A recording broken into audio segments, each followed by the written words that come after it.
दाक्षिणात्य चित्रपट सृष्टीतील सुपरस्टार ते तामिळनाडूचा जननायक असा प्रवास करणाऱ्या जोसेफ विजय उर्फ विजय थलपती यांनी आज अखेर तामिळनाडूच्या मुख्यमंत्रीपदाची शपथ घेतली।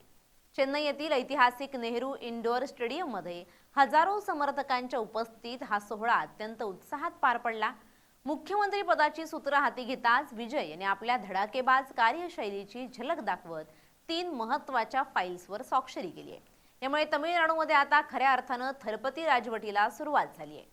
गेल्या 5 दिवसांपासून तमिळनाडूच्या राजकारणात सुरू असलेल्या नाट्यमय घडामोडीनंतर राज्यपाल विश्वनाथ अर्लेकर यांनी विजय थलपती यांना पद आणि गोपनीयतेची शपथ दिली। या सोहळ्यासाठी संपूर्ण चेन्नई शहरात जणू उत्सवाचं स्वरूप आलं होतं।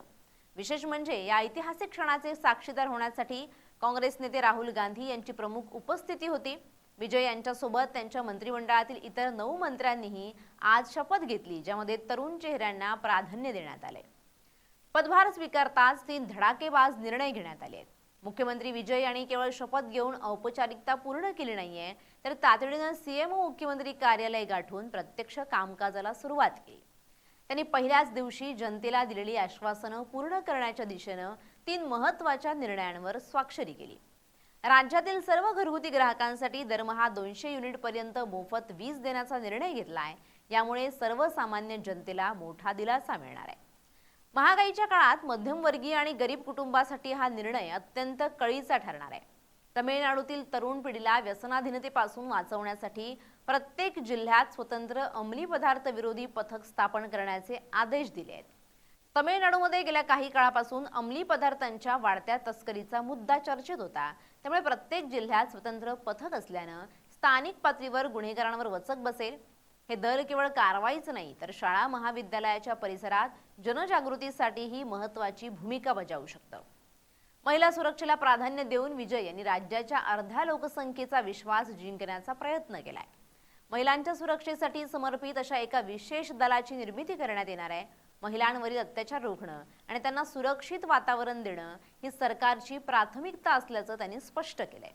हे विशेष दल असल्यामुळे महिलांना तक्रार करण्यासाठी किंवा मदतीसाठी वेगळी आणि सक्षम यंत्रणा उपलब्ध होईल। बस स्थानकं, रेल्वे स्टेशन्स आणि कामाच्या ठिकाणी या दलाची गस्त वाढल्यास महिलांमध्ये सुरक्षिततेची भावना निर्माण होईल।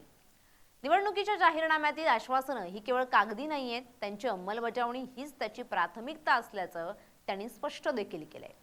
तमिळनाडूच्या राजकारणात द्रविडियन मॉडेलमध्ये विजय यांचं हे थलपती मॉडेल किती यशस्वी ठरतं ते पाहणं आता औत्सुक्याचं ठरणार आहे। तमिळनाडू विधानसभेच्या एकूण 234 जागांपैकी विजय यांच्या टीव्हीके तमिळगा वेत्री कळघम पक्षाला 108 जागा मिळाल्या होत्या। बहुमतासाठी आवश्यक असलेल्या 118 या आकड्यापासून ते काही पावलं दूर होते। सुरुवातीला काँग्रेसच्या 5 आमदारांनी बिनशर्त पाठिंबा दिला, तरीही सत्ता स्थापनेसाठी आणखी 6 आमदारांची गरज होती। गेल्या 3 दिवसांपासून सुरू असलेल्या या फोडाफोडीच्या राजकारणात आणि चर्चेच्या फेऱ्यानंतर अखेर सत्ता स्थापन झाली। व्हीसीकेच्या 2 आमदारांनी पाठिंबा जाहीर केला। इंडियन युनियन मुस्लिम लीगच्या 2 आमदारांनीही थलपतींना साथ देण्याचा निर्णय घेतला। इतर अपक्ष आणि छोट्या पक्षांच्या मदतीने हा आकडा 120 वर पोहोचला आणि विजय यांच्या मुख्यमंत्री पदाचा मार्ग मोकळा झाला।